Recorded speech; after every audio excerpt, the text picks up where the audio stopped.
C'est bon, on est connecté. Bonjour à tous. Bonjour à tous, bienvenue pour ce webinaire sur le CRPE. Donc, nous allons attendre quelques minutes, le temps que tout le monde puisse se connecter sur la plateforme, etc. Donc, je suis donc Thibaut, je suis responsable de formation pour la partie concours.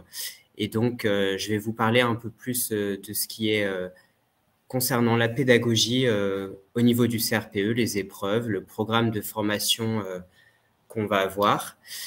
Et donc, ma collègue Noémie qui va se présenter rapidement également. Oui, bonjour. Alors moi, c'est Noémie. Je suis directrice des admissions chez UPSO depuis à peu près 3 ans.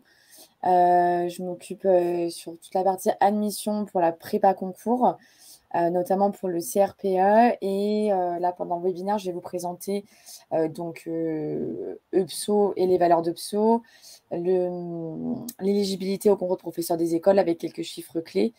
Et on pourra parler à la fin de justement comment ça se passe au niveau des différentes étapes de formation chez UPSO. Voilà. Alors, n'hésitez pas à taper vos questions dans le chat et puis on vous répondra à la fin de ce webinaire. On Sentez-vous a, libre. ouais, j'allais dire qu'on a Clément et Lucie justement qui sont sur le chat pour gérer toute la messagerie. Donc, n'hésitez pas à poser des questions et puis pour qu'ils vous aident justement. Je vois qu'il y a des petits problèmes de son par moment ou même si c'est des questions pour plus tard, comme ça elles seront déjà posées et tout à l'heure on pourra répondre à toutes vos questions. Et pour vous rassurer, vous recevrez bien par mail le replay du webinaire juste quand il sera terminé. Donc, vous pouvez le revoir quand vous souhaitez pour bien reprendre les points qu'on aura précisés avec Noémie, les histoires de financement, etc. Si ça vous intéresse, ça vous fera un petit résumé que vous pourrez réutiliser. Et à la fin, dans tous les cas, vous pourrez réserver un rendez-vous soit avec un responsable des admissions, soit avec moi, justement, pour qu'on puisse faire le point sur votre projet et voir si vous pouvez vous lancer sur cette reconversion ou cette évolution professionnelle éventuellement. Donc, on vous expliquera tout ça à la fin sans problème.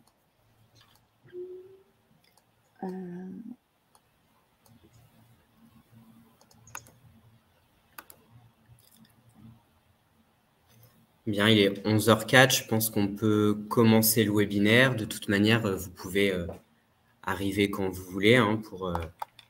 Il n'y a pas de souci à ce niveau-là. Moi, j'ai l'impression qu'il y a encore quelques personnes qui ont des problèmes de son. Je ne sais pas si c'est bon ou pas.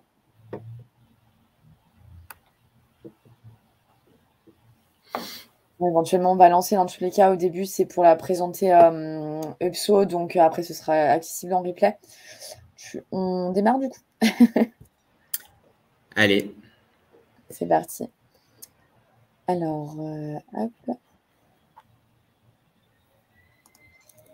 Alors, du coup, bon, là, on s'est déjà présenté. Donc, il y a Thibaut et moi pendant ce webinaire. Je vais vous présenter rapidement le sommaire. Donc, comme je vous avais expliqué, on va d'abord voir qui est UPSO, justement, ce qu'on va vous apporter. Ensuite, on va rentrer un petit peu plus en détail sur le secteur de l'enseignement avec quelques chiffres, sur le métier de professeur des écoles. Thibaut, toi, tu pourras expliquer plus en détail les épreuves, justement, donc écrites et orales. On pourra vous expliquer comment se passe la préparation, donc avec UPSO. Donc l'expérience, l'accompagnement que vous aurez tout le long de la formation. On vous parlera également de la plateforme d'apprentissage qui est hyper important pour voir si ça peut vous convenir en termes de prépa concours. Puis la partie financement et tarifs, ce qui est quand même hyper important aussi quand on s'engage dans une formation. Et on terminera par les questions que vous pouvez avoir. Voilà. Alors, du coup, au niveau des valeurs chez UPSO, donc, on a une mission déjà qui est principale, c'est qu'on a un organisme de formation qui se base justement sur les métiers en tension. Donc, on va revaloriser tous les métiers indispensables grâce à la formation professionnelle. Donc, soit en proposant des formations, soit des prépas concours pour permettre justement de réussir un concours et intégrer une formation derrière et qui permettra justement de lutter contre la pénurie de main-d'œuvre sur le marché du travail. Donc, en fait, si vous voulez, en quelques chiffres, chaque année, on a plus de 2000 apprenants qui sont formés. avec 85% de taux de retour à l'emploi sous les 3 mois après leur formation ou leur prépa concours. Donc, en fait, c'est justement ce côté militant pour l'emploi, c'est qu'on va être autant du côté des entreprises pour leur trouver la personne idéale, mais également du côté des personnes en recherche d'emploi. On a plus de 78% de taux de réussite pour les prépa concours, grâce à l'investissement de nos élèves, mais également à l'investissement de tous nos professeurs et du contenu de la préparation. Et justement, derrière tout ça, 82% de nos élèves peuvent recommander UPSO. Donc voilà, les 3 piliers principaux vont être on a un défenseur des métiers en tension, donc des métiers qui sont un petit peu oubliés, donc fort besoin de recrutement et pas assez de personnes diplômées. Un militant pour l'emploi, tant du côté des entreprises que du côté des demandeurs d'emploi, mais également un partenaire humain, donc façonneur d'avenir, c'est-à-dire qu'on va vraiment accompagner des personnes sur leur projet professionnel. Ensuite, comme je vous expliquais, donc on est tant sur la formation professionnelle que sur la prépa concours.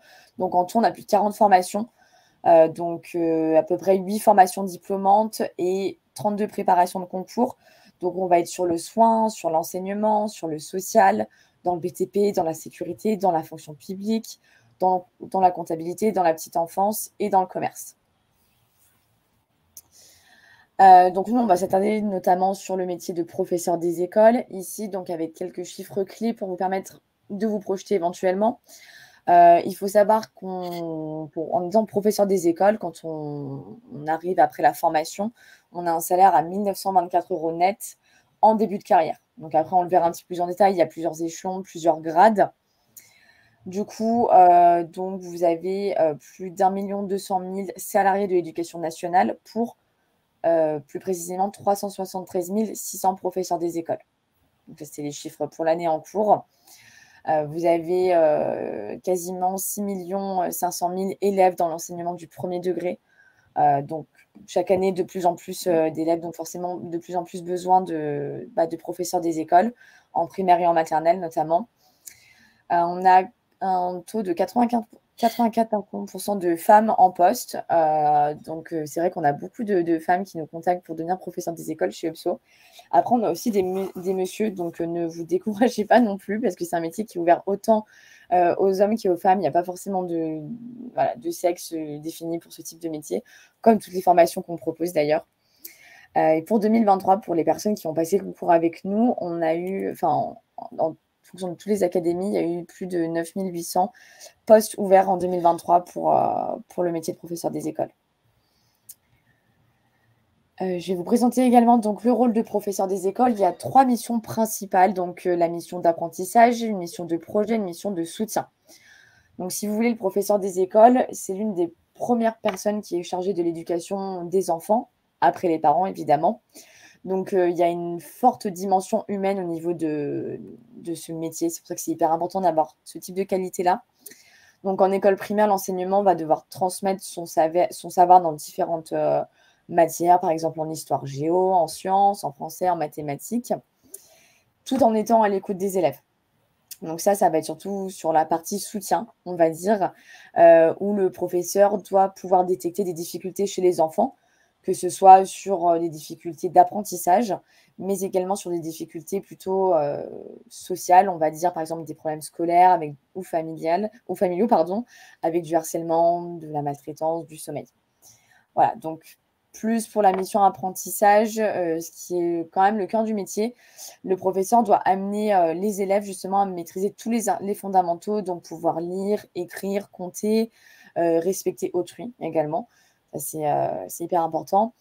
Et chaque professeur, du coup, devra se conformer au programme que l'Éducation nationale aura fourni en début d'année scolaire. Au niveau des projets, cette partie-là, c'est la partie un peu sympa que les élèves apprécient le plus. C'est en fait que le professeur doit pouvoir organiser des visites et des projets pour les élèves, donc pour les emmener en classe verte, à des spectacles, à des visites de musées, par exemple, et pouvoir participer à la vie de l'école, en dehors du temps de classe, avec des réunions avec les parents d'élèves, par exemple, des travaux en équipe. Voilà. Je ne sais pas si Thibaut, tu as besoin de rajouter quelque chose au niveau des missions, peut-être ? Alors effectivement, pour compléter un petit peu ce que, ce que Noémie a dit, le métier de professeur des écoles, il est très important parce que vous allez énormément marquer les enfants. C'est au tout début de leur parcours scolaire. Donc ça va vraiment permettre de construire le parcours éducatif, scolaire et aussi social de l'enfant. Donc c'est un métier qui est très très important et vous avez à cœur vraiment de construire un rapport positif avec la classe pour favoriser les apprentissages. Et c'est dans les premières années, on le sait, hein, dès la maternelle, hein, que quand même ça se joue au niveau des apprentissages. Donc pour ce métier-là, c'est vraiment hyper important. Donc effectivement, comme l'a dit Noémie, la particularité du métier de professeur des écoles, c'est que vous allez enseigner toutes les matières. Donc aussi bien le français, les maths, l'histoire géo. Donc vous devez avoir quand même des bases dans un petit peu toutes les matières. Alors évidemment, les séances, les séquences, vous les préparez à l'avance, hein, vous découvrez pas devant les élèves, mais il faut quand même avoir une petite base. Et ce qui est très important aussi est le rapport avec les parents. Il y a beaucoup de temps caché dans le métier de professeur des écoles, puisqu'en fait, vous allez être 24 heures par semaine en face à face avec les élèves, mais il y a du temps caché qui est tout ce qui est préparation des cours, correction des copies et aussi les rendez-vous que vous pouvez avoir avec vos collègues, avec le directeur ou la directrice d'école. Il y a beaucoup de temps scolaire également. Et lorsque vous préparez des projets, bah, ça demande aussi pas mal de temps. Donc voilà, c'est un métier assez polyvalent, très intéressant, qui est vraiment à mi-chemin entre le social, l'éducatif. Donc voilà, c'est vraiment un métier passionnant, mais gardez bien en tête que c'est un métier où ça demande quand même beaucoup de travail. Même si vous avez les vacances scolaires, beaucoup de professeurs travaillent pendant les vacances scolaires. Voilà. Exactement. Merci Thibaut. Ensuite, je vais vous parler justement de revenir plus en détail sur le salaire de professeur des écoles. Comme je vous avais expliqué, en fonction du grade professionnel, vous avez différents échelons tout le long de votre ancienneté. Et vous avez également des grades des différents grades en fait dans tous ces échelons. Donc, par exemple, quand vous voyez professeur des écoles, au premier grade, vous êtes à 1 924 €. Au dernier grade de professeur des écoles classe normale, on est à 2 664 €. D'accord, donc après, vous pouvez évoluer professeur des écoles hors classe. Donc, on passe là plutôt de 2 345 à 3 234 € net. Et professeur des écoles classe exceptionnelle, là, on est plutôt sur du quasiment 2 800 € pour le premier grade jusqu'à plus de 3 800 € pour le dernier grade. Mais dans tous les cas, quand vous passez le concours de professeur des écoles en classe normale, donc que ce soit, on va vous présenter les concours après, mais vous serez à 1 924 € net en début de carrière. Après professeur des écoles, donc comme disait Thibaut, le métier est tellement polyvalent que vous avez différentes évolutions possibles au sein de votre carrière. Donc vous pouvez par exemple devenir formateur ou formatrice au sein de Greta ou d'autres établissements qui vont préparer les candidats au CRPE. Vous pouvez devenir directeur d'école. Donc, c'est une fonction de professeur référent dans l'école primaire qui va être également chargé de gestion, donc sur l'administratif, sur la relation avec les parents d'élèves, sur l'application du règlement auprès des petits, etc. Et une évolution de conseiller pédagogique, donc qui a pour rôle de participer à l'élaboration des actions d'éducation au sein de l'établissement. Voilà, au niveau des modalités pour devenir professeur des écoles. Donc, déjà, il faut passer le concours. Mais en fonction de votre expérience professionnelle, de vos diplômes, de votre situation familiale, vous avez différentes voies d'accès au concours. Donc, il faut savoir que c'est un concours qui est assez difficile dans le sens où il y a énormément de candidats à ce concours avec un nombre de postes qui est limité. Par exemple, en 2022, vous aviez pour le nombre de candidats en France, pas forcément chez EBSPO, mais en France, vous aviez que 46% de taux d'admission. Donc, c'est pour ça que c'est un concours qui demande une préparation assez sérieuse sur un temps quand même assez défini en fonction de vos disponibilités. Et du coup, donc, vous avez plusieurs voies d'accès. Vous avez le premier voie d'accès, donc c'est le concours externe qui est ouvert aux personnes qui ont un master ou alors aux étudiants qui sont inscrits en master. Ce n'est pas forcément le master MEF, ça peut être d'autres masters différents, peu importe. Et il faut savoir donc que vous avez une dérogation pour les papas ou pour les mamans qui ont 3 enfants. Comme dans pas mal de concours de la fonction publique, vous avez la dérogation du diplôme et du coup, vous pouvez passer par la voie externe, qui est la voie dans laquelle vous avez le plus de postes. Vous avez ensuite le premier concours interne qui, lui, sera réservé aux instituteurs qui sont titulaires et qui ont pu justifier de 3 années de service. Ensuite, vous avez le second concours interne qui est pour toutes les personnes qui sont fonctionnaires, pas forcément dans l'enseignement, donc qui ont travaillé au moins 3 ans dans la fonction publique, mais qui peuvent justifier également d'une licence, enfin, d'un bac plus 3, d'un diplôme équivalent. On va terminer par le troisième concours de professeur des écoles qui, lui, est ouvert exclusivement aux personnes qui n'ont pas forcément les diplômes demandés, pas forcément le statut de papa ou de maman de 3 enfants, mais qui peuvent justifier de 5 années d'expérience dans le privé. Ça peut être n'importe quel secteur. Nous, on a des personnes qui sont dans l'administratif, qui sont dans la santé, qui sont dans le BTP même, et qui se reconvertissent dans le métier de professeur des écoles parce qu'elles ont travaillé au moins 5 ans. Donc, il ne faut pas avoir peur de cette reconversion-là parce qu'on a aussi de bons taux de réussite sur le troisième concours. Donc, n'hésitez pas. Vous pouvez, si vous voulez changer de carrière professionnelle, vous pouvez le faire. Vous avez d'autres conditions qui sont propres à tous les concours, qui sont communes, on va dire. Donc, il faut être de nationalité française, absolument, ou alors être ressortissant de l'Union européenne. Par exemple, si vous êtes d'Andorre, de Suisse ou de Monaco, c'est OK également. Vous devez jouir de vos droits civiques, donc notamment être inscrit sur les listes de vote. Vous ne devez pas avoir subi de condamnation incompatible avec l'exercice des fonctions d'enseignement. Donc, attention, en général, pas de casier judiciaire dans tous les cas. Et avoir effectué votre service national. Donc, ça peut être le service militaire, ça peut être la journée d'appel, la JDC, avant donc la journée de défense et de citoyenneté, etc. Et il faut être physiquement apte aux fonctions de professeur des écoles. Voilà. Je vais finir par la préparation au CRPE avec quelques données avant de rentrer vraiment dans le détail. Mais pour la préparation, en fonction de votre... si vous travaillez, si vous avez des enfants, si vous avez des activités à côté, en moyenne, une prépa concours, c'est entre 6 et 18 mois. L'idéal, c'est 10 à 12 mois, mais il faut compter entre 6 et 18 mois. On rentrera dans le détail après. Vous pouvez démarrer à tout moment de l'année. D'accord, il y a on ne vous impose aucune date d'inscription, c'est en fonction du nombre de places disponibles, bien évidemment. Et vous avez des financements qui sont hyper simplifiés pour la prépa concours. Vous pouvez financer une partie avec le CPF. Quand vous êtes demandeur d'emploi, vous pouvez demander à Pôle emploi. Et vous pouvez également faire un financement employeur ou régional éventuellement. Ou un financement en plusieurs mensualités si vous pouvez financer tout seul. On a 1000 apprenants qui ont été diplômés de professeurs des écoles ces dernières années, qui peuvent justement vous faire un retour sur nos préparations avec des avis pour vous permettre de vous projeter dans la prépa. Et vous serez également donc préparé avec des concours blancs pour les épreuves écrites, des simulations d'oraux pour les épreuves orales et le tutorat à distance, donc notamment ce que Thibaut vous expliquera après avec les tutrices et les professeurs. Voilà, écoutez, là, je vais vous laisser du coup, je vais laisser prendre la main par Thibaut avec les épreuves donc écrites et les épreuves orales. Très bien, merci Noémie. Donc effectivement, donc le concours de CRPE, donc il s'agit donc d'un concours. Et comment ça se passe? Pour n'importe quel concours, vous allez avoir des épreuves écrites et des épreuves orales, donc pour lesquelles vous allez recevoir évidemment une convocation. Pour le concours du CRPE, vous avez 3 épreuves écrites, donc ce qu'on appelle la partie admissibilité. En général, ça se passe début avril.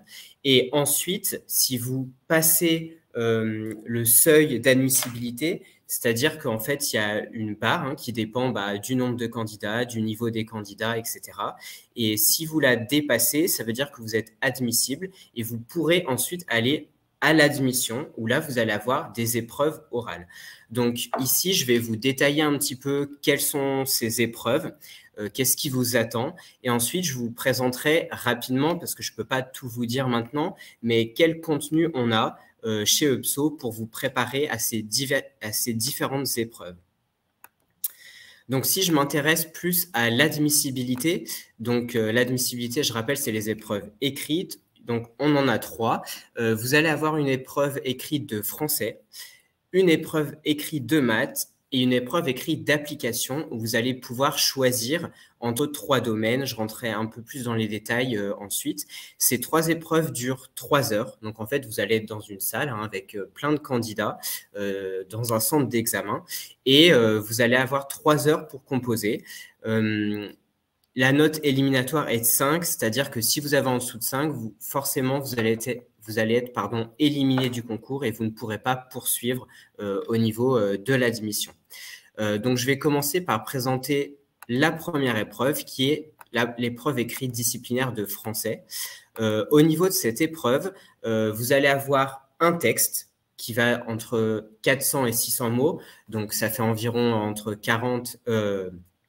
une quarantaine de lignes, soixantaine de lignes. Donc, ça va entre 1 et 2 pages. Et vous allez avoir, premièrement, des questions sur la connaissance de la langue. Donc, la connaissance de la langue, on appelle ça aussi l'étude de la langue. Ça fait référence à de la conjugaison, à de la grammaire, à de l'orthographe. Et vous aurez en deuxième partie des questions sur le lexique. Donc, le lexique, c'est plus le vocabulaire. Ça peut être trouver un antonyme, trouver un synonyme, etc. Et dernière partie, donc c'est bien 3 parties différentes dans cette épreuve. Il y a une partie rédaction, un petit peu comme ce que font les élèves en classe de 3e, où là, vous allez devoir présenter donc, un raisonnement rédigé, structuré, qui peut prendre différentes formes. Ça peut être écrire la suite du texte, ça peut être écrire une petite nouvelle, un petit essai, reprendre une partie du texte en changeant, par exemple, le temps donné, etc. Bon, voilà, les sujets sont très différents. Et donc, on a précisé également que la didactique du français n'est pas évaluée à l'écrit. Qu'est-ce que c'est que la didactique? La didactique, c'est ce qui permet de savoir comment faire passer les notions aux élèves. Donc, pourquoi on le précise? Puisqu'en fait, le concours a été réformé en 2022 et précédemment, on avait vraiment des questions à ce niveau-là, ce qui n'est plus du tout le cas, ce qui, par contre, est intéressant pour l'épreuve orale de leçon dont je reparlerai un petit peu plus tard. Donc, voici pour cette épreuve écrite de français. Ensuite, on a une épreuve écrite de maths où la même chose, disciplinaire, c'est-à-dire qu'on va évaluer un petit peu vos connaissances en maths dans tous les domaines. En maths, comment ça va se passer? Vous allez avoir au moins 3 exercices qui sont indépendants les uns des autres, un peu comme des problèmes, qui portent sur toutes les notions qu'on a au niveau du cycle 4. Donc, le cycle 4, c'est quoi? C'est le programme scolaire qui est du collège général. Donc, en fait, ça va jusqu'à la fin de classe de 3e. Donc, évidemment, le professeur des écoles n'enseigne pas au collège, mais l'enseignant, il doit en connaître un petit peu plus que ce qu'il va enseigner auprès des élèves, donc ce qui est normal. Donc, vous allez avoir des questions sur toutes ces notions-là. Et également, le programme de seconde générale est concerné sur toute la partie nombre et calcul. Ça va un petit peu plus loin. Donc, évidemment, ces problèmes-là, c'est du niveau collège, mais un collégien ne serait pas capable d'y répondre puisque ça demande un petit peu plus d'abstraction, de raisonnement, etc., que ce que font les élèves vraiment au collège. L'avantage, c'est qu'étant donné que vous allez avoir des questions sur tous les domaines, par exemple les fractions, les racines carrées, des équations, les fonctions, eh bien, s'il y a une notion qui vous pose un peu souci, c'est pas grave parce que vous pourrez vous rattraper sur tout le reste. Et comme pour le français, là, on est vraiment sur une épreuve disciplinaire. On va évaluer votre niveau en maths. Il n'y a pas de didactique des maths. Donc, c'est-à-dire qu'il n'y a pas, par exemple, de traces écrites d'élèves où on va vous demander de l'analyser, quelles sont les erreurs possibles, etc. Ce n'est plus du tout au programme pour cette épreuve écrite. Et je vais donc terminer pour les épreuves d'admissibilité avec l'épreuve écrite qui s'appelle l'épreuve d'application, où là, en fait, jusqu'au jour J, jusqu'aux épreuves, vous allez pouvoir choisir un domaine parmi les 3 proposés. Donc, c'est-à-dire que le jour J, quand vous serez sur votre table d'examen, vous allez avoir 3 sujets. Un sujet en sciences, un sujet en art, un sujet en histoire géo et EMC, donc éducation morale et civique. Pour ces 3 sujets, vous allez avoir des contenus un petit peu différents. Si je m'intéresse à la partie sciences, par exemple, vous allez avoir un dossier documentaire d'environ une vingtaine de pages sur lesquelles il y a environ 25 questions. Des questions d'ordre pédagogique, Donc, par exemple, rédiger une trace écrite d'élève, concevoir une petite séance, concevoir un protocole expérimental et des questions plus disciplinaires où on peut vous demander directement, par exemple, qu'est-ce qu'une molécule, qu'est-ce qu'un atome, qu'est-ce qu'un mélange hétérogène, etc. Et vous allez avoir des documents sur lesquels vous allez pouvoir vous appuyer. Le niveau concerné est cycle 3 et 4. Donc, cycle 3, ça va de la classe de CE2 CM1 jusqu'à 6e. Et cycle 4, donc collège, 5e à 3e. Si je m'intéresse maintenant aux deux autres sujets qui sont en art et en histoire géo et EMC, la forme est un petit peu la même, c'est-à-dire que vous allez avoir un dossier qui est un peu moins lourd, cette fois plutôt 7 pages en général, et vous allez avoir deux grosses questions. En général, on va vous demander d'analyser une séance d'enseignement, donc c'est un document que vous avez dans le corpus documentaire, et deuxième question, de créer une séance à partir des documents qu'on vous propose dans le corpus documentaire. En histoire géo et EMC, petit détail, vous pouvez avoir aussi quelques questions disciplinaires, en général une ou deux, où vous allez devoir rédiger un petit peu plus. Par exemple, une question sur la Seconde Guerre mondiale ou sur la mondialisation, etc. Voilà.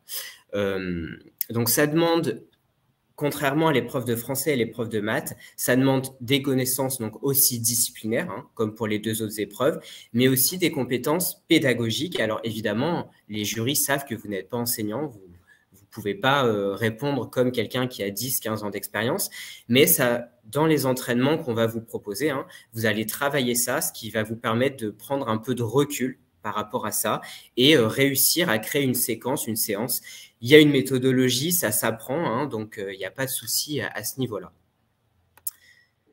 Si je m'intéresse maintenant aux épreuves d'admission, donc admettons que vous avez passé vos 3 épreuves écrites, vous avez franchi le seuil d'admissibilité, félicitations, vous allez pouvoir aller à l'oral et maintenant vous allez avoir 3 épreuves orales.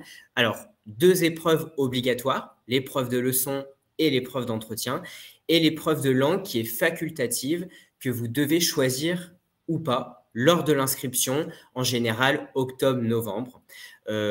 Donc, pour cette épreuve facultative, je vous conseille de la choisir uniquement si vous avez un bon niveau. On demande un niveau B2, du niveau du cadre européen. Si vous êtes faible en langue, là, l'objectif, ce n'est pas d'apprendre plein de choses. Vous passez un concours. L'objectif, c'est de prouver vos compétences. Donc, choisissez vraiment les domaines où vous êtes à l'aise, compétent. Si vous avez des lacunes dans certaines matières, vous aurez le temps, une fois que vous avez passé le concours, de vous pencher dessus. Donc, si je m'intéresse à la première épreuve de leçon, qui est une épreuve de maths et de français, c'est l'épreuve la plus importante parce qu'elle compte double par rapport à l'autre épreuve de l'oral. Donc, c'est important d'être bien au point sur cette épreuve-là. Vous allez avoir 2 heures de préparation en amont et 1 heure d'épreuve, 30 minutes pour le français, 30 minutes pour les maths. Pour l'épreuve d'entretien, vous allez avoir un temps de préparation pour la partie EPS et l'épreuve dure au total 1h05. Je parlerai de l'épreuve de langue un petit peu plus tard. Donc, si je m'intéresse d'abord à l'épreuve de leçon, dans cette épreuve de leçon, vous allez avoir un sujet avec en général 4 documents maximum. Dans ces documents, vous allez pouvoir avoir un extrait de programme, des extraits de manuels scolaires, des traces écrites d'élèves, des documents issus de la didactique également. Et on va vous demander, à l'aide de ces documents, de concevoir une séance pédagogique, par exemple, sur la notion de dizaine en maths. Voilà. Donc, on va vous donner le sujet, le niveau, par exemple, cycle 3 en CM2 ou cycle 2 en CE1. Voilà. Et vous allez, pendant le temps de préparation, donc, concevoir cette séance-là à l'écrit. Et l'objectif, c'est de la présenter au jury. Alors, vous ne la réalisez pas comme si c'était des élèves, mais l'idée, c'est de leur présenter la trame de séance. Donc, par exemple, mon objectif de la séance, c'est ça. Je vais voir telle compétence, etc. Je vais avoir telle phase, etc. Et d'écrire rapidement ce que vous allez faire avec les élèves. Ensuite, vous allez avoir un temps d'échange 15 à 20 minutes avec le jury. Donc, votre présentation, elle sera maximum 15 minutes sur la séance que vous proposez. Et c'est à ce moment-là que le jury peut revenir sur ce que vous avez dit. L'idée ici, c'est de bien prendre en compte les remarques qu'on vous donne. L'idée, c'est pas, si le jury vous dit « moi, j'aurais plutôt vu les choses comme ça », c'est pas non plus de complètement dire que ce que vous avez dit n'est pas correct, hein, mais d'être ouvert à la critique et de dire bah, c'est vrai que j'aurais pu voir les choses de telle manière pour telle et telle raison, etc. C'est hyper important, hein. En face, le jury, vous allez avoir des inspecteurs, des conseillers pédagogiques, des directeurs d'école, des gens qui ont de l'expérience et ce qu'ils veulent, c'est avoir vraiment en face des personnes qui soient conscients de leurs compétences, mais aussi qui soient preneurs de conseils, hein, et c'est vraiment dans cette optique-là qu'ils veulent recruter des professeurs des écoles. Donc, pour cette épreuve de leçon, ça se passe exactement de la même manière en français et en maths. Donc, un sujet avec des documents, création de séance à présenter au jury. Si je m'intéresse maintenant à l'épreuve d'entretien, qui est la deuxième épreuve orale obligatoire, cette épreuve orale d'entretien, elle se découpe en fait en deux grosses parties. Premièrement, vous allez devoir remplir une fiche de candidature dans laquelle vous allez décrire un petit peu votre parcours. C'est un petit peu comme un CV, hein, si vous voulez. Décrire votre parcours, combien de temps vous avez fait dans tel et tel métier, quelles compétences vous avez acquises, etc. Le jury aura ça en main et au début de l'entretien, vous allez devoir vous présenter en 5 minutes. Donc ici, l'idée, ce n'est pas de redire tout ce que vous avez fait dans votre carrière, mais vraiment de choisir les expériences pertinentes, que ce soit professionnel ou personnel. Si par exemple, vous avez accompagné des enfants pour faire leurs devoirs, si vous avez des enfants aussi en bas âge, etc. C'est vraiment d'appuyer vos expériences pour prouver au jury que vous êtes motivé, que vous avez les compétences pour être professeur des écoles et être face à une classe dès le mois de septembre. Cette épreuve orale et l'épreuve de leçon aussi, en fait, elles sont vraiment là pour recruter des futurs professeurs des écoles. C'est-à-dire que c'est comme un entretien lambda, hein, sauf qu'il y a des sujets, des conditions qui sont bien délimitées, mais le jury doit se dire ok, est-ce que cette personne, est-ce que cette dame ou est-ce que ce monsieur sont capables d'être face à une classe dès le mois de septembre? C'est vraiment la question qui se pose. Donc, au niveau de cette épreuve, donc vous allez vous présenter pendant 5 minutes. Quelles sont les expériences pertinentes en lien avec ce métier-là? Et ensuite, vous allez avoir 2 mises en situation données directement par le jury. Donc là, vous n'avez pas de temps de préparation. Une mise en situation plus en lien avec la vie scolaire. Donc, par exemple, vous faites une sortie scolaire, etc. Et une en lien avec une situation d'enseignement. Exemple, un élève refuse d'écouter votre cours parce que sa religion l'interdit, qu'est-ce que vous faites, etc. Voilà, c'est vraiment des situations que vous pouvez vivre au quotidien. Là, l'objectif, c'est de répondre au jury et un peu en 2 temps, un peu situation à chaud parce que l'élève, il est en face de vous. Vous ne pouvez pas lui dire « Ah, bah, attendez pendant 1 heure, je vais voir madame machin ou monsieur machin ». Non, là, vous êtes vraiment obligé de qu'est-ce que vous faites avec l'élève à ce moment-là. Et ensuite, plus à froid, est-ce que vous devez aller voir votre directeur, une collègue, vers quelles ressources vous devez vous tourner, hein. Ça, c'est très important. Vous êtes, entre guillemets, seul dans votre classe, sauf s'il y a une ATSEM, hein, quand vous êtes en maternelle, mais vous n'êtes pas seul dans l'école. Il y a d'autres enseignants, le directeur d'école, vous avez des conseillers pédagogiques, des inspecteurs. Donc, il faut bien garder ça en tête. Donc, au niveau de ces situations-là, il va falloir que vous trouviez un petit peu des réponses. Et l'objectif, c'est que le jury, il va se dire, bah, OK, est-ce que c'est entendable? La personne ne dit qu'elle ne sait pas, OK, mais elle va se renseigner, etc. Donc, vous inquiétez pas, on vous donnera plein de situations, hein, lorsque vous serez en formation, vous serez vraiment préparé là-dessus. Et en deuxième partie, vous avez une partie en EPS, donc éducation physique et sportive, où là, vous allez avoir 30 minutes de préparation en amont. Ici, vous allez avoir une petite situation d'apprentissage où on va vous donner le niveau de classe concerné, quel est l'APSA concerné. Donc, une APSA, c'est un peu comme une discipline, hein, par exemple natation, course à pied, etc. Et on va vous demander de concevoir une petite situation d'apprentissage en prenant en compte la sécurité des élèves, ce qui est très important en natation notamment, de justifier vos choix pédagogiques. Ça, c'est toujours vrai, peu importe l'épreuve orale que vous passez. C'est très important de bien préciser pourquoi vous faites ça, à quel moment, etc. en cohérence avec le programme, évidemment. Donc là, vous allez avoir un document qui va vous préciser quel est le contexte de programme et des enjeux de l'EPS. Donc, vous allez présenter pendant 15 minutes ces situations d'apprentissage et ensuite, vous aurez 15 minutes d'entretien. Ouf, vous avez terminé cette épreuve orale d'entretien qui est très dense, vous avez beaucoup de choses à voir. Et bien maintenant, vous avez deux possibilités. Soit vous avez choisi l'épreuve orale de langue que vous allez passer, soit vous avez terminé les épreuves orales d'admission. Et dans ce cas-là, il faut attendre les résultats qui tombent en général. Tout dépend de l'académie dans laquelle vous passez votre concours. Si je m'intéresse maintenant à l'épreuve orale de langue facultative pour ceux qui l'ont choisi, vous avez le choix entre 4 langues, allemand, anglais, espagnol ou italien. Cette épreuve, elle se découpe en 4 parties. Premièrement, vous allez vous présenter dans la langue choisie, en général en 5 minutes. Ensuite, vous allez avoir un sujet. Dans ce sujet, vous allez avoir quelques documents, en général 1 ou 2, maximum 2 pages. Donc, à ce niveau-là, vous allez devoir présenter le document qu'on vous donne dans le sujet, de quoi il s'agit, quelles sont les compétences visées, les objectifs, etc.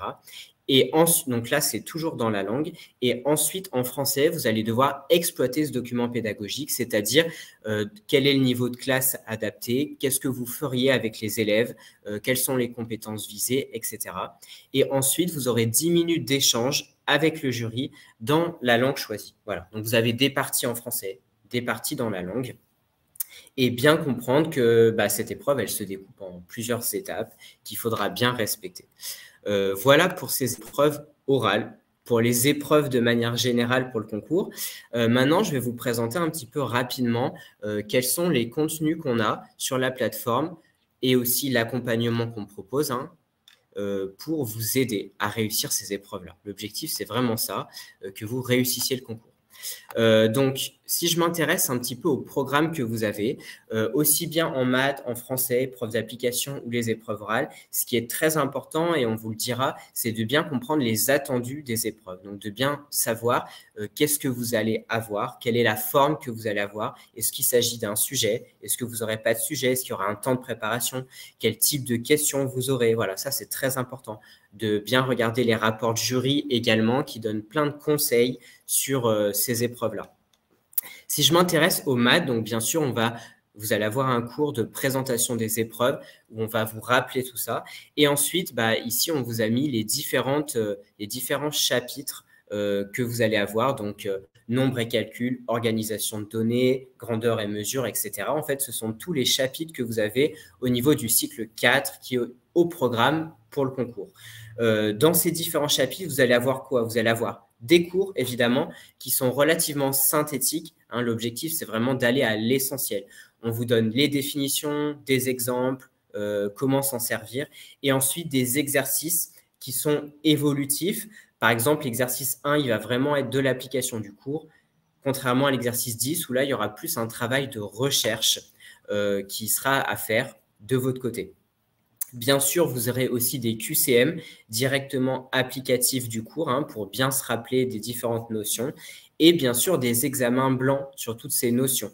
Donc, vous aurez des sujets, des exercices types, vous aurez vraiment des parties d'examen sur, par exemple, nombre et calcul quand vous travaillerez cette partie-là et aussi des sujets entiers pour vous mettre en condition, c'est-à-dire pendant 3 heures, traiter un sujet complet. Et ensuite, vous pourrez le déposer en copie. On vous présentera un petit peu qu'est-ce qui est intéressant de faire pour tout ce qui est accompagnement. Au niveau du français, un petit peu même chose, c'est-à-dire que vous allez avoir la présentation de l'épreuve et ensuite, vous allez avoir des contenus sur toutes les notions d'étude de la langue, donc la grammaire, la compréhension lexicale, la phonologie, conjugaison, etc. Et vous aurez également pour ces parties des cours, des exercices pour vous entraîner et des examens blancs sur ces parties-là. Donc, c'est la partie 1 et 2 de l'épreuve de français et aussi sur la partie 3 qui est l'épreuve de réflexion, rédaction, où vous allez avoir plein de sujets, de mini-sujets à traiter pour vous entraîner au maximum et être vraiment au top le jour J. Pour l'épreuve d'application, donc on vous demandera de choisir un domaine parmi les 3 pour vous préparer parce que préparer les 3 domaines, ça fait beaucoup trop de travail, hein. Vous aurez quand même accès à tous les contenus. Donc, si vous avez un doute, il n'y a pas de problème, vous pourrez retourner dessus. Vous aurez bien sûr donc la présentation de l'épreuve, une partie vraiment méthodologie où on vous expliquera comment construire une séance, comment construire une séquence, c'est quoi les compétences, les objectifs, tout ce qu'on appelle un petit peu le charabia, hein, de l'éducation nationale qu'il faut connaître pour ces épreuves.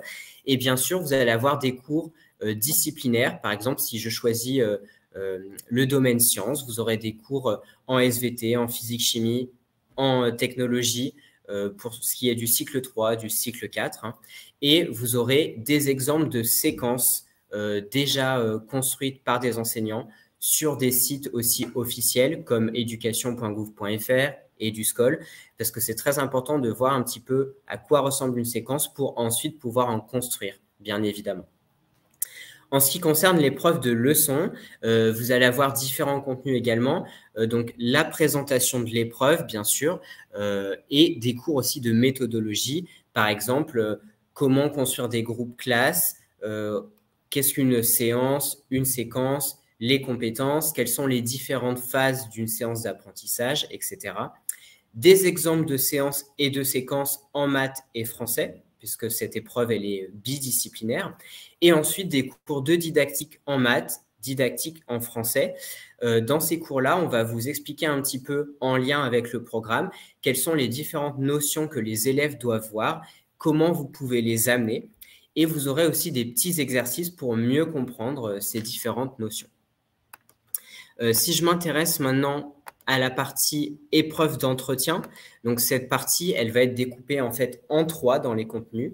On a une partie connaissance du système éducatif, où là, vous allez avoir évidemment toujours la présentation de l'épreuve et on aura plein de thèmes, par exemple la laïcité, les conseils d'école, l'enseignement primaire, etc., qui sont potentiellement abordés par les jurys à ce moment-là dans les différentes situations.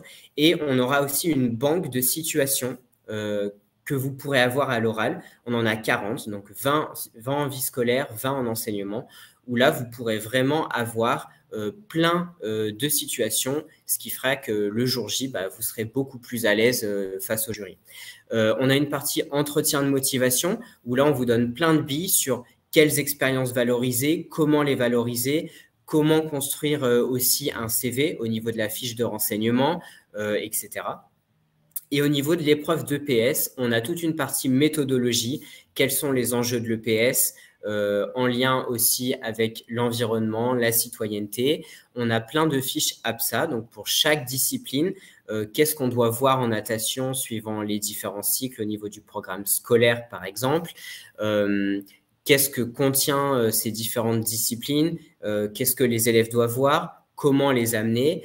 On a des fiches de jeu. En fait, ces fiches de jeu, ce sont plein de situations d'apprentissage. Donc, ça vous donne plein d'exemples que vous pourrez réutiliser justement suivant les différentes situations que le jury pourra vous donner. Et on a une partie tout ce qui est développement de l'enfant, développement moteur, développement neurobiologique. C'est quand même très important hein, puisque vous allez enseigner à des enfants plus ou moins jeunes. Ça dépendra dans quelle classe vous serez. Mais c'est très important d'avoir des billes, des éléments sur l'enfant à 3 ans, qu'est-ce qu'il est capable de faire, à 6 ans, qu'est-ce qu'il est capable de faire au niveau de son développement. Vous pouvez avoir des petites questions au niveau du jury. Au niveau de l'épreuve de langue, nous, on a uniquement pour l'épreuve d'anglais au niveau des entraînements, donc à savoir. Par contre, sur tout ce qui est didactique des langues, étude de la langue, vous pourrez avoir les autres langues, puisqu'en fait, c'est général, hein, ce qu'on doit voir avec les élèves, que ce soit en anglais, en espagnol, en italien, c'est toujours un petit peu les mêmes items qui reviennent. Donc, vous allez avoir bien sûr la présentation de l'épreuve, des exemples de séances et de séquences en langue, bien sûr des examens blancs pour vous entraîner, donc un petit dossier documentaire, une préparation de séance. Et ce qui est très important aussi, on a plein de cartes mentales. Les cartes mentales, c'est quoi? c'est des éléments visuels qui résument le programme scolaire, puisque si on prend le programme scolaire du cycle 3, on a environ une centaine de pages. Donc, c'est très, très lourd. Évidemment, il ne faut pas le connaître par cœur, il faut connaître dans les grandes lignes qu'est-ce que doivent voir les élèves, qu'est-ce que vous étudierez avec eux. Ces cartes mentales, elles permettent de visualiser rapidement les attendus de fin de cycle et ce que vous devrez voir ensuite avec les élèves. Donc voilà rapidement au niveau du programme que vous aurez sur la plateforme. Et bien sûr, on va vous détailler ensuite comment on vous accompagne humainement au-delà de ces contenus-là pour vous préparer au mieux dans la préparation UPSO. Ok, merci Thibaut. Bon, ça fait quand même pas mal d'informations au niveau des épreuves. Dans tous les cas, c'est pour ça que vous aurez le replay à la fin pour revoir. Et dans tous les cas, comme on vous a dit, vous pourrez réserver des rendez-vous individuels avec un responsable des admissions pour justement qu'on puisse vous réexpliquer en détail tout ça. Vous inquiétez pas, mais au moins vous avez Thibaut a bien détaillé toutes les épreuves. On reviendra, je vois qu'il y a quand même pas mal de questions qui sont tombées. On y reviendra tout à l'heure aussi. Du coup, pour l'expérience UPSO, donc on va dire qu'il y a 7 étapes principales. Donc, la première étape, c'est qu'on va vous trouver la formation qui vous correspond, qui vous ressemble. C'est-à-dire que vous pouvez peut-être nous contacter pour une formation et au final, quand on vous explique le métier, les qualités attendues du métier, les missions, au final, ça ne vous correspond pas. Et du coup, on va essayer de voir avec vous si éventuellement on ne peut pas vous trouver une formation, un métier dans le commerce, dans la compta, dans le secrétariat. On a quand même plus de 50 métiers qui sont accessibles sur UPSO. Donc, on peut éventuellement vous réorienter et vous trouver justement un métier qui a du sens si vous voulez faire partie des métiers indispensables. Deuxième étape, c'est que vous allez pouvoir prendre un rendez-vous avec un conseiller pédagogique, un responsable des admissions, pour connaître justement tout l'accompagnement qu'on propose et en savoir un petit peu plus sur le programme de formation. L'objectif, c'est de voir si vraiment la prépa ou la formation peut correspondre à ce que vous attendez. D'accord. Donc, vous allez pouvoir échanger avec les conseillers pour construire votre projet professionnel. Et troisième étape, si tout est bon, en ce moment-là, vous pouvez commencer votre formation. Donc, on va vous inscrire à la préparation ou à la formation. Donc, en une dizaine de minutes, c'est fait. C'est assez rapide et assez simple. Dans tous les cas, on vous accompagne. Et après, on va pouvoir organiser un premier appel en visioconférence avec votre tuteur ou votre tutrice pour justement vous montrer comment fonctionne votre espace de travail et concevoir avec vous votre calendrier personnalisé. D'accord? Pour choisir les jours et le nombre d'heures par jour que vous voulez faire. Ensuite, quatrième étape, ça va être la relation permanente avec les professeurs. Donc, comme on l'a déjà expliqué, vous n'êtes jamais tout seul. Ça, c'est hyper important pour les prépas concours. On ne vous met pas juste des cours à disposition, que ce soit pour une petite question de cours ou un besoin de coaching. Vous avez les équipes pédagogiques qui sont là. Donc, elles sont disponibles du lundi au vendredi. Et justement, ils vont pouvoir suivre votre progression et adapter votre rythme de préparation en fonction de vos disponibilités, de votre besoin, de vos difficultés éventuellement, pour que vous puissiez atteindre vos objectifs et réussir votre concours. Du coup, pour tout ça, pour réussir un concours, il faut d'abord vous mettre en condition d'examen. Donc, c'est la 5e étape. Donc, vous allez avoir donc, des concours blancs pour les écrits, des simulations pour l'oral. Donc, ils sont conçus par nos professeurs à partir de leurs expériences, comme ils sont jurés ou anciens jurés de concours, mais également en fonction des annales officielles des sessions précédentes. Donc, on vous met en fait toutes les clés en main pour réussir votre examen. 6e étape, c'est la réussite de votre concours, ce que je vous souhaite à tous. Donc, vous pouvez, en travaillant régulièrement, en écoutant les conseils des professeurs, en faisant des examens blancs, les simulations pour l'oral, vous pouvez faire partir des 78% de notre taux de réussite. Ce qu'on vous souhaite est de 80% de nos apprenants qui obtiennent leur diplôme après leur formation. Et dernière étape, donc ça, ce sera vraiment après le concours, après la formation. Vous allez du coup avoir un accompagnement jusqu'à l'emploi. C'est-à-dire, vous allez pouvoir vous inscrire sur notre plateforme d'emploi et recevoir des offres d'emploi qui sont directement envoyées des entreprises qui travaillent avec nous. Donc, comme on l'a montré avant, vous avez 85% de nos apprenants qui décrochent un emploi sous 3 mois après leur inscription sur la cellule emploi. Je ne sais pas s'il y a des choses à ajouter, Thibaut, au niveau du fonctionnement de PSO. Là-dessus, c'est bon. J'interviendrai un peu plus sur la partie accompagnement, tutorat juste Ouais. après. Là, on y est, du coup.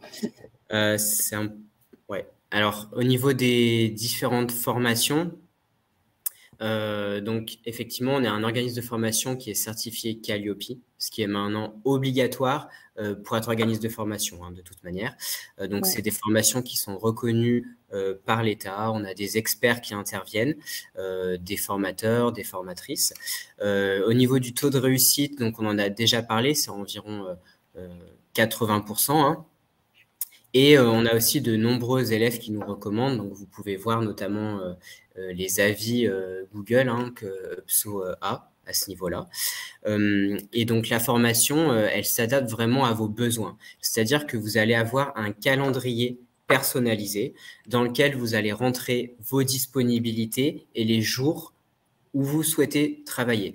Par exemple, vous êtes disponible le lundi et le mardi pour travailler 2 heures le lundi et 3 heures le mardi. Ça, vous allez le rentrer dans le calendrier et du coup, automatiquement, les cours, exercices, etc., ils vont se positionner dans votre calendrier. Voilà. Évidemment, si vous ne les faites pas, vous pouvez ensuite les reporter, travailler plus tard, etc. Donc, en fait, cet apprentissage, il est vraiment... on a un côté vraiment plateforme avec les contenus.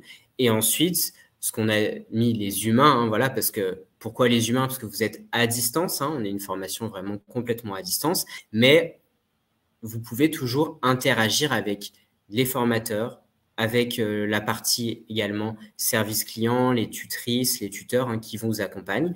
Pour ça, vous avez donc un tutorat qui est mis en place. Ce tutorat, il comporte quoi? Vous avez la possibilité de déposer en copie des devoirs sur la plateforme qui seront ensuite corrigés par nos formateurs. Donc, en général, en quelques jours, vous avez le retour de votre copie. Sur ce retour, vous allez avoir donc une correction typique d'une copie avec une note, mais aussi plein de conseils pour vous améliorer. Qu'est-ce qui a bien fonctionné? Qu'est-ce qui n'a pas bien fonctionné? Quel cours vous devez retourner voir pour progresser? Donc ça, c'est hyper important. Deuxième chose du tutorat qui est très important, c'est la simulation d'oraux. Vous allez avoir la possibilité de réserver des créneaux quand vous le souhaitez pour vous entraîner aux épreuves orales. Donc là, vous allez vraiment être en condition. S'il y a besoin, par exemple, si je prends l'épreuve de leçon, vous avez un temps de préparation. Donc, vous choisirez un sujet en amont que vous préparez et ensuite que vous présenterez en visioconférence, donc un peu comme on est actuellement là, sauf que vous serez directement avec le formateur ou la formatrice. Vous présenterez votre sujet et ensuite, il vous posera des questions comme si c'était le jury.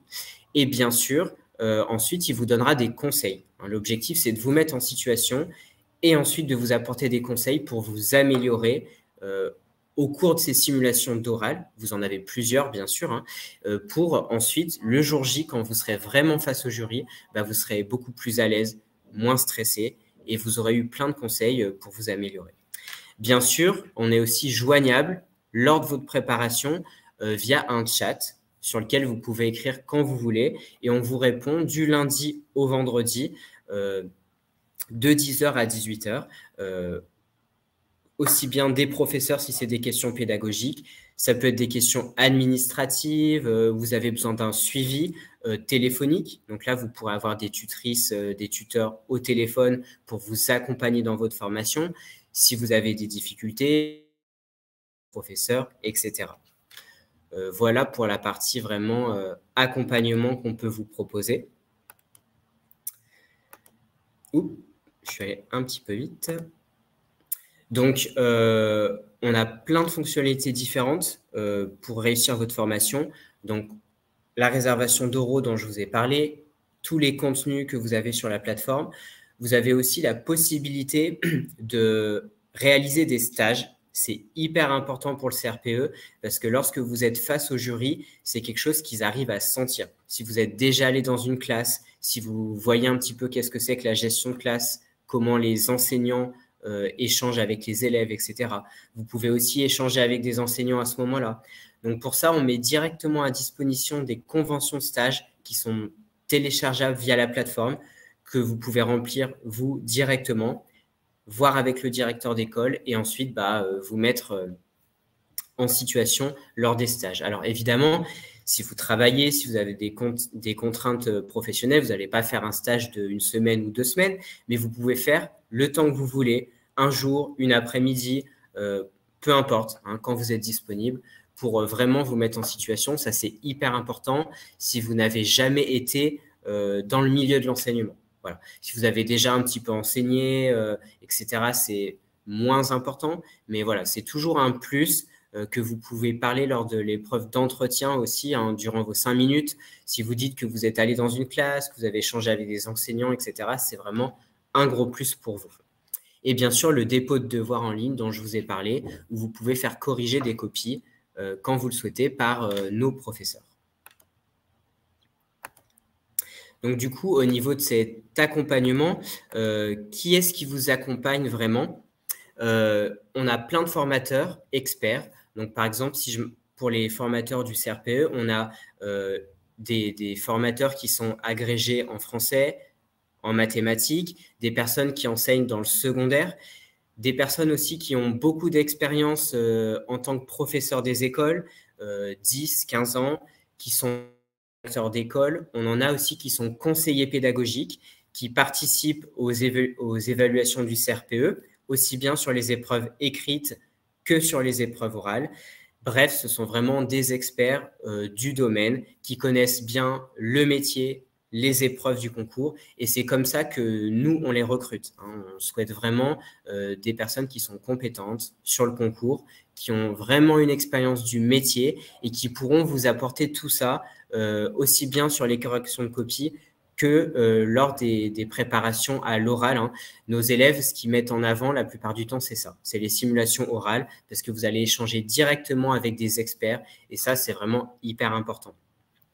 Donc, notre formation, elle inclut toute cette correction de copie, ces heures de tutorat, d'échange avec les experts et bien sûr, la partie de chat dont je parlais, hein, sur lequel vous pouvez écrire quand vous voulez, même si un soir, à minuit, vous avez une question, hop, vous la posez sur le chat et nous, on vous répond le lendemain, la semaine. Voilà. Et si vous la posez le week-end, pas de souci non plus, on vous répondra à partir du lundi.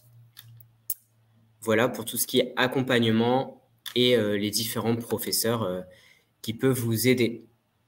Donc, je vais laisser un petit peu Noémie maintenant vous parler de la partie financement qui est bien sûr hyper importante lorsqu'on veut se lancer dans une formation. Ouais, alors en effet, il y a eu pas mal de questions, notamment là sur le chat, je vois au niveau de la partie financement. Alors, dans tous les cas, en fonction de votre situation, quand vous réserverez un rendez-vous avec un des conseillers, on vous expliquera plus en détail, on verra la solution la plus adaptée à votre situation. Mais nous, on passe du coup par 4 financements principaux pour les prépas concours. Il y a une partie avec le CPF, donc on peut aller jusqu'à 50% avec le CPF. Donc, je vois, il y a des questions pour des personnes qui sont dans le public, c'est un peu différent. Donc, ça, il n'y a pas de souci, on pourrait répondre en individuel, mais il faut savoir que ça passe par une commission. Mais en tout cas, vous pouvez utiliser votre CPF jusqu'à 50% des frais, de la préparation. Vous pouvez passer par Pôle emploi quand vous êtes demandeur d'emploi ou justement quand vous êtes en lien avec un conseiller pour faire une reconversion professionnelle. Et après, vous avez donc les fonds propres. Donc là, c'est vous qui allez financer votre propre formation. On propose des facilités de paiement qui peuvent s'adapter en fonction de la situation de chacun également. Donc, il ne faut pas hésiter à nous demander. C'est pas un crédit, donc c'est du sans frais. Et vous avez également la possibilité de faire financer par l'entreprise dans laquelle vous travaillez si vous êtes salarié. Il faudra demander à votre employeur une aide de financement. Ça, c'est pas obligatoire, ça dépend de chaque employeur. Et voici du coup donc nos 2 offres de préparation. Donc vous avez l'offre basique, on va dire, qui est à 1 800 €. Donc le programme restera le même au niveau des cours et des exercices. Simplement, ce qui va changer, ça va être au niveau des examens blancs et des simulations pour l'oral, notamment. Donc, par exemple, pour l'offre basique, vous avez 20 concours blancs, 10 simulations à l'oral, contre 30 concours blancs pour l'offre renforcée, avec 12 simulations pour l'oral. Vous avez aussi qui change en plus, c'est que vous avez des cours particuliers pour l'offre renforcée. Donc, en fait, ça, il faudra qu'on en discute également quand vous allez réserver un rendez-vous avec un conseiller. Mais en fonction de votre situation, de votre niveau, il faudra voir pour permettre de réussir le concours s'il vaut mieux passer sur une offre renforcée ou alors si simplement l'offre basique vous suffit. À ce moment-là, on peut rester sur cette offre-là. Donc voilà, donc 1800 et 2400 euros. Sur les 1100 euros, vous avez 900 euros avec le CPF. Sur les 2400 euros, vous avez 1200 euros avec le CPF. Et après, bien évidemment, sur votre reste à charge, vous avez des facilités de paiement qui sont disponibles. Avant de commencer cette formation, enfin la formation, on peut vous proposer du coup de tester pendant une semaine, la plateforme donc gratuitement. Vous n'avez pas accès à tout. Ça vous permet de voir quelques exemples de cours et d'exercices, de commencer peut-être à vous adapter au calendrier personnalisable, de voir les différents onglets, de tester la messagerie instantanée également. Voilà, mais on propose aussi, si besoin, une démonstration en live. Comme là, on le fait, mais c'est vraiment sur un compte de préparation. On vous montre toutes les fonctionnalités. Donc, c'est un peu plus parlant parce que la semaine d'essai, vous n'avez pas accès à tout. Donc, n'hésitez pas à nous demander si vous avez besoin d'une démonstration en direct. On peut vous le faire et au moins, vous avez le conseiller en live. C'est un peu plus sympa qu'une semaine d'essai. Voilà, au niveau du financement, si je vois qu'il y a encore des questions, j'y reviendrai tout à l'heure. On va essayer d'accélérer un petit peu. Voilà, donc du coup, vous avez également donc, une petite offre de moins 10% valable jusqu'au 19 juillet pour toutes les personnes qui sont inscrites au webinaire. Donc même les personnes là, qui ne sont pas présentes actuellement, mais qui avaient demandé à s'inscrire pour recevoir le webinaire en replay, pourront bénéficier de 10% sur leur préparation s'ils passent le concours l'année prochaine. Donc peu importe si c'est l'offre renforcée ou l'offre basique, avec le code promo du coup webinaire 10.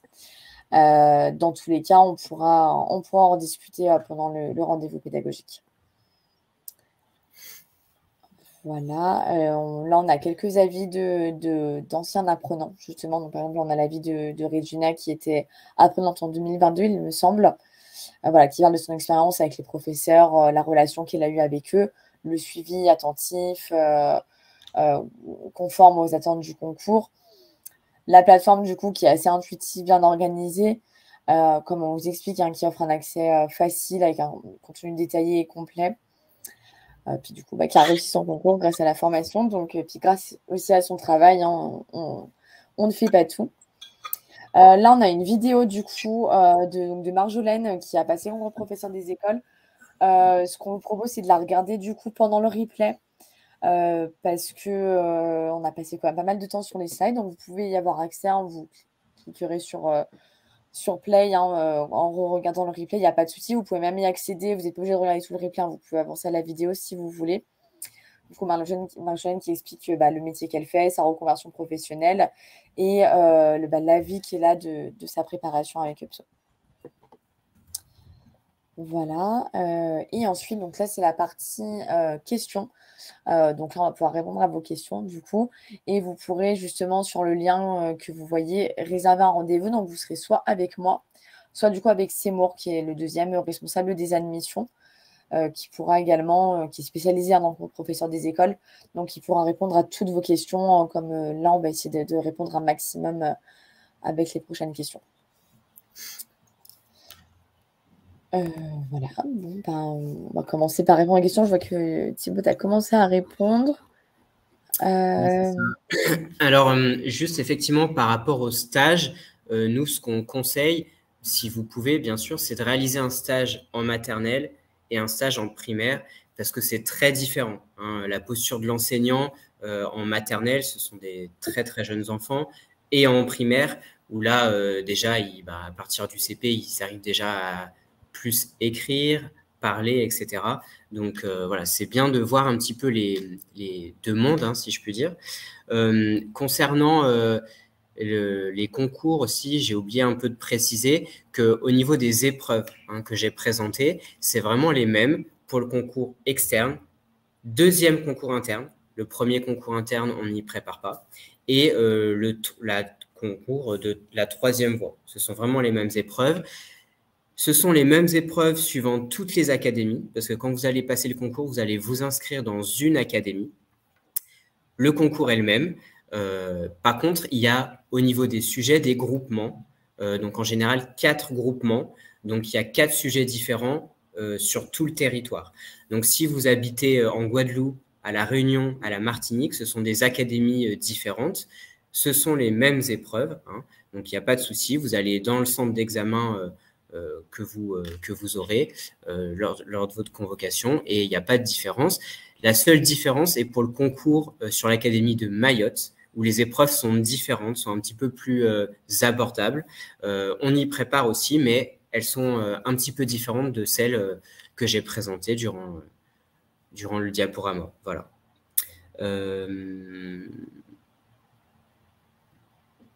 Donc, au niveau de l'inscription, alors là, attention, il y a deux choses. L'inscription chez UPSO, donc la préparation qu'on vous propose et qu'on vient de vous présenter.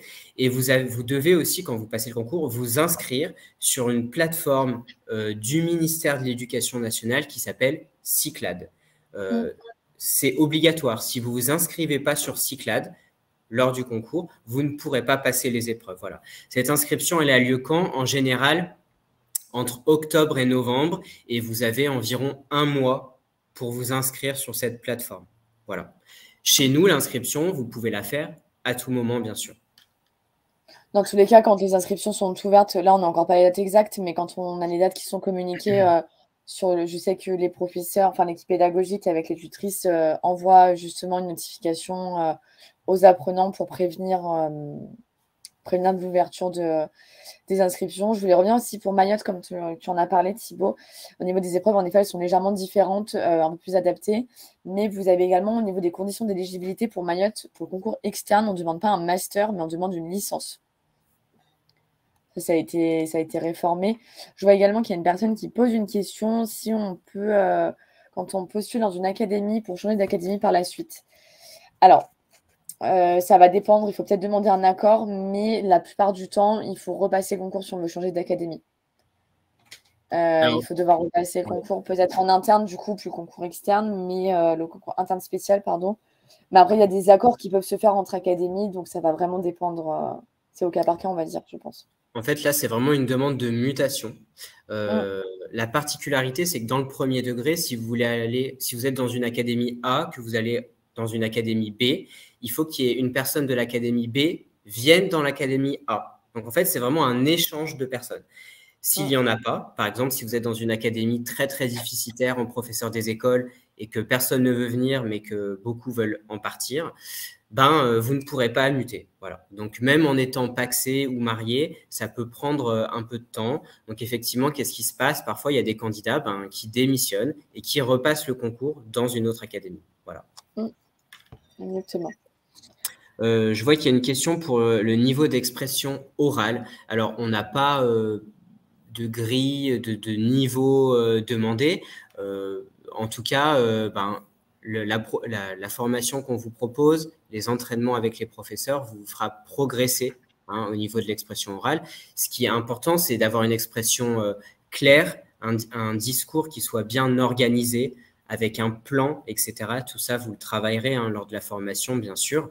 Effectivement, le jury est sensible à ça, puisque vous allez transmettre, alors pas que le français, mais notamment des connaissances, des compétences aux élèves. Donc, si vous-même, vous êtes en difficulté à ce niveau-là, ça va être compliqué.